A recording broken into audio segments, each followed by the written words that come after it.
Dear students of class 9 and 10, I'm sure all of you know the importance of spoken English. And all of you are interested in speaking English in a better way. Are you really interested in speaking English in a better way? If yes, don't be afraid. I'm here to help you to make it very easy. And if you follow me, soon you will be speaking English in a better way. That's my guarantee. In fact, being able to communicate effectively is the most important of all life skills. Developing your communication skills can help all aspects of your life, from your professional life to social gatherings and everything in between. The ability to communicate information accurately, clearly as intended, is a vital life skill and something that should not be overlooked. It's never too late to work on your communication skills and by doing so, improve your quality of life. Student friends, as you progress from class 8 to 9, 9 to 10, and 11 to 12, the importance of communication skills like the ability to speak, listen, question, and write with clarity increases. See, just uttering or stating a sentence is not spoken English. The lack of effective communication skill has a negative impact on the personal as well as professional life of a person. You always love a person who speaks well and don't like a person who does not speak well. So it is important to have a very good interpersonal communication skill. Interpersonal skills are the skills we use when engaged in face to face communication with one or more other people. What we say is an important way of getting our message across. And to speak effectively, remember that we actually communicate more information using non-verbal signals, gestures, facial expressions, body language, and even our appearance. Listening is a vital interpersonal communication skill because when you communicate, we spend 45% of our time listening. Dear friends, in your spoken English practice book for secondary level students, prepared by Secondary Education Department, Government of Assam, you will have for class 9, 11 units. And for class 10, another 10 units are there. And if you go through all the units, you will find that it is all about expressing yourself, communicating yourself in a better way. We'll practice that. But before we start practicing speaking English, it is very important to know something very important, as some very important aspects like intonation, word stress, sentence stress, English sounds, and rhythm, formal and informal expressions, etc., which are there in the introduction part of your book. So we'll begin with intonation.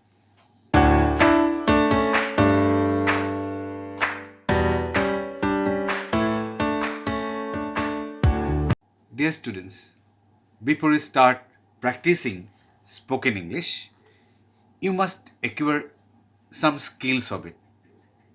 And first of all, you must know the intonation pattern of English. And without knowing the pattern of intonation, you won't be able to speak in a better way. So let's talk about intonation. Every language has a melody in it. No language is spoken on the same musical note all the time. The voice goes up and down. And the different notes of the voice combine to make tunes. In English language, the tune belongs not to the word but to the word group. And when I'm saying in English language the tune belongs not to the word but to the word group, just notice how I'm speaking this line. If I say in English language the tune belongs not to the word but to the word group, that is not spoken English. But if I say giving tune to the word group, like in English language, the tune belongs not to the word but to the word group.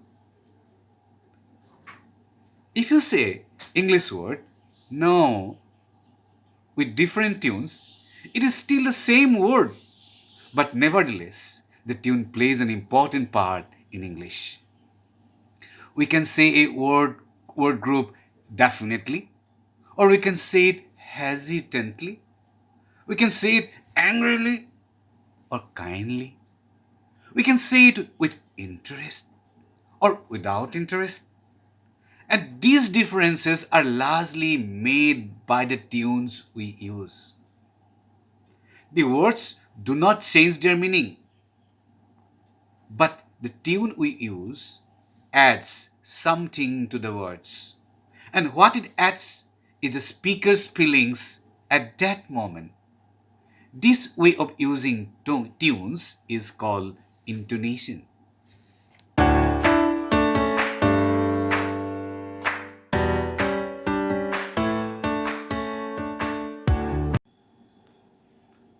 Dear students, so in English language, we do not speak in a flat manner, never in a flat manner.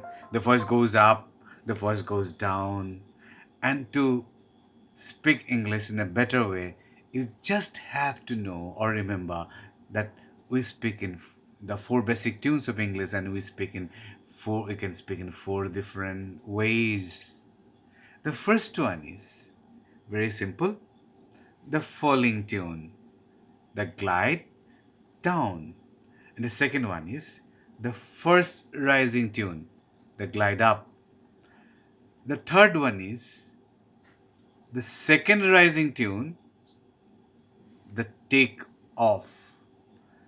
And the fourth one, the final one, is falling, rising tune, the dive. Let's talk about these four different tunes of English, which are very basic in English language. And the first one, as I have said, is the falling tune. Like we can say no, we can say do, we can say excellent, we can say definitely. And in the second tune of English language, that is the first rising tune, that's called glide up. We can say the word 40, 40 of them, 40 of them were dear. This is glide up. And the third tune is just take off, like an aeroplane takes off. After glide down and the glide up, we have take off. This also ends with a rise in the voice, like glide up, but any word and syllables before the rise are low. For example, I can say the word, I was only trying to help take off. I was only trying to help. I was only trying to help with it. It was. I was trying. Those are the examples of take off. And the last one, last basic tune of English is, we call it falling rising tune, the dive. Like from very high to very low and then comes again to the middle. Like the word 5. Why? Soon.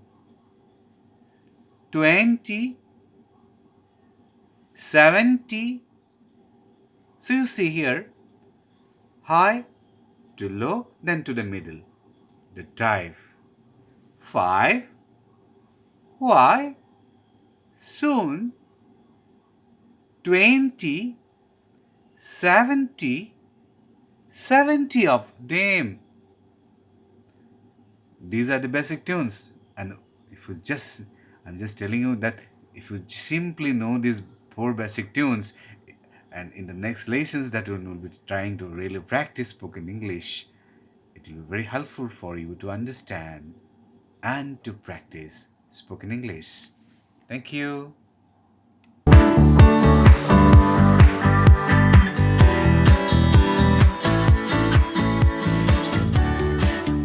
Dear students, another important aspect of spoken English is stress.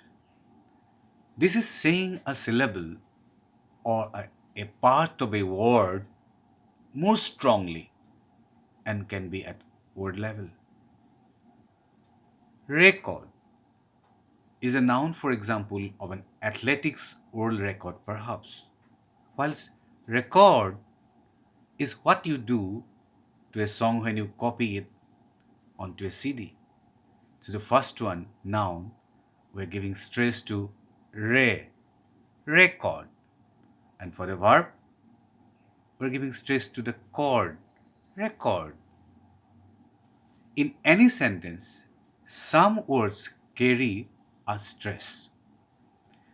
There are the strong or lexical words, which are usually nouns, verbs, adjectives, and adverbs.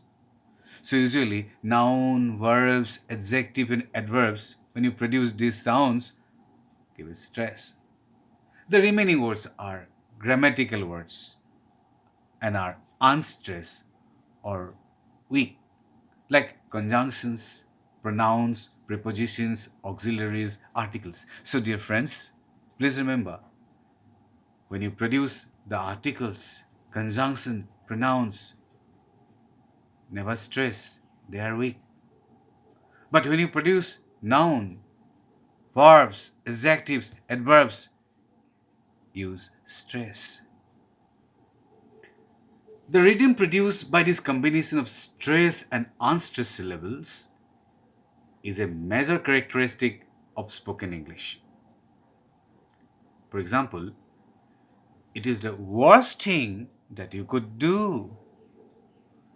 It's the worst thing that you could do. I'm giving stress on worst things and do.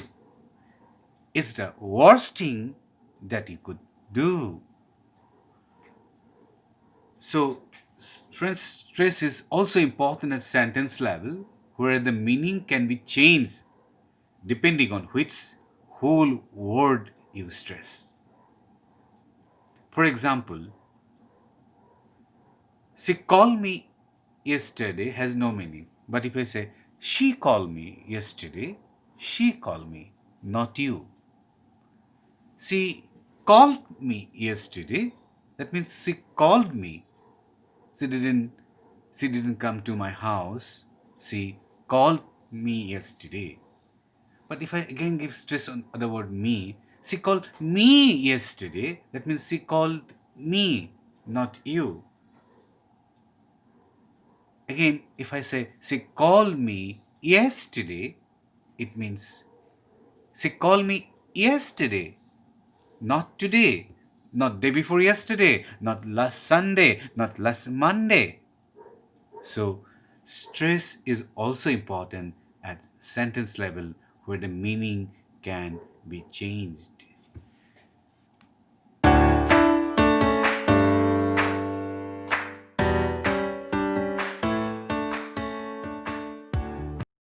Dear students, now let's talk about a very important aspect of spoken English, that is formal English and informal English.